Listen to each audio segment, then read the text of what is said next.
ఇటీవల కురిసిన భారీ వర్షాలకు నష్టపోయిన వారిని ఆదుకోవాలని తెలంగాణ ముఖ్యమంత్రి సహాయ నిధికి ప్రముఖులు విరాళాలు అందజేశారు. అపోహలు నమ్మద్దు, మంగళవారమే గణేష్ నిమజ్జనం అని సార్వజనిక గణేష్ మండలి అధ్యక్షుడు బంటు గణేష్ పేర్కొన్నారు.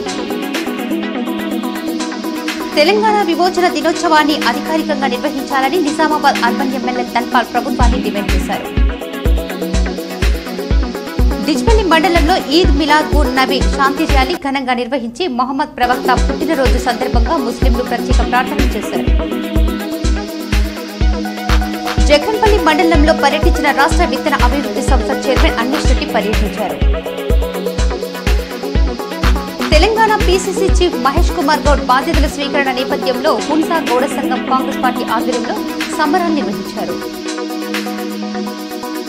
దర్పల్లిలో సూర్య ఆరోగ్య సంస్థ డాక్టర్ల బృందం చందమామ హాస్పిటల్ ఆధ్వర్యంలో ఏర్పాటు చేసిన ఉచిత వైద్య శిబిరానికి విశేష స్పందన లభించింది. గణేష్ నిమజ్జన శోభయాత్రను ప్రతి ఒక్కరూ భక్తి శ్రద్ధలతో ప్రశాంత వాతావరణంలో జరుపుకోవాలని బోధన్ సబ్ కలెక్టర్ సూచించారు. ఎడపల్లి మండలం జైతాపూర్ గ్రామంలో గణేష్ నిమజ్జన శోభయాత్ర సోమవారం కన్నుల పండుగగా కొనసాగింది.